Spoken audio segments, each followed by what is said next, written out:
The big picture underpinning the recent autumn statement was dominated by the cost of the tax credit U-turn and the expected increases to the cost of the defence budget following the Paris bombings.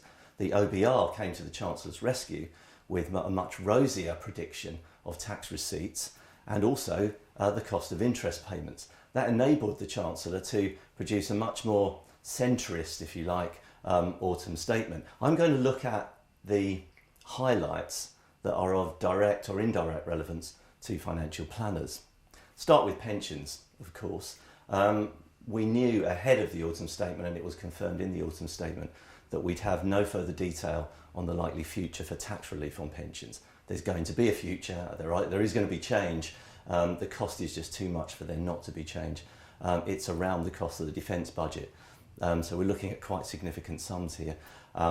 There is an expectation that there'll either be a movement towards a flat rate of relief or even a movement to a more ISA-centric means of saving. The former certainly is the more appealing to the sector. It's inevitable also because, of course, a great majority of the cost of tax relief is spent on higher rate and additional rate taxpayers. So there's a feeling that something will be done. Also, the characterisation of the tax relief is more likely to move to a monetary one as opposed to a tax relief driven one, because it seems that most people don't truly understand tax and are therefore not sufficiently motivated to do something about pensions or to do something more about pension savings. We've had an announcement that salary sacrifice, there's no new rules, but it will be continued to be kept under review.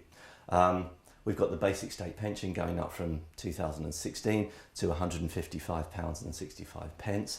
And we've had an announcement on a confirmation, really, that when pension funds have been designated to drawdown and the member dies during that designation, as it were, with funds undrawn, that there will not be an omission to exercise a right charge in relation to those funds. Now, the Revenue had confirmed to us that they wouldn't impose an omission to exercise a right charge, but this is nice confirmation that they will introduce legislation to ensure that that won't occur.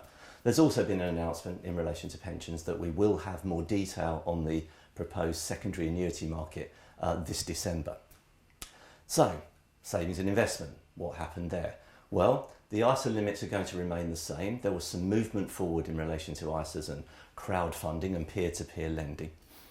We've had the expected exclusion of renewable energy as a qualifying business in relation to VCT and EIS schemes. But don't forget, also, not an autumn statement announcement, but it's coming from April 2016, that we have those big changes to the taxation of savings income and dividends income. Really important to factor those into your planning, especially when considering how to invest beyond pensions and ISAs.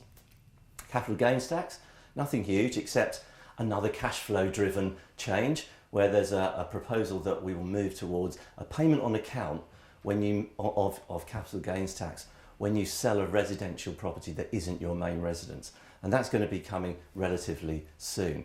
While we're on the subject of property, of course, the punch bag that is buy-to-let got another whacking in the sense that we have a new stamp duty sort of excess tax, 3% above the ordinary rates of stamp duty when any sale is made of a residential property after 2016 that isn't the main residence.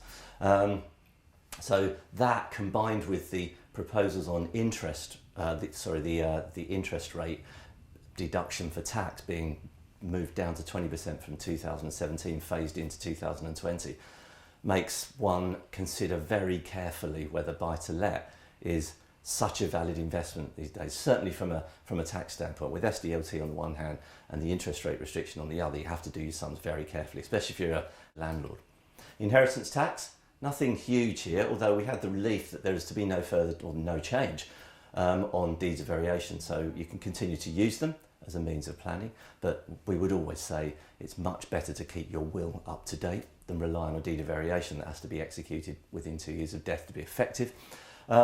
Nothing said on the expansion of the disclosure of tax avoidance schemes rules to widen the net, as it were, for inheritance tax schemes. We'll expect something on that perhaps towards the end of the year or the next budget. That's just not going to go away, I think. And of course, lastly, we had another sack load, note the festive reference, of changes on tax avoidance. Not that any of them, I think, are going to be of great immediate direct relevance to financial planners, but it just reinforces, as if that were necessary, the government's commitment to get down on aggressive tax avoidance that goes against the intention of legislation. That's good news for financial planners. We've always said so. It leaves much clearer the means of tax planning using non-aggressive means, of which there are many. Most of this you can find much more detail on in the Techlink website.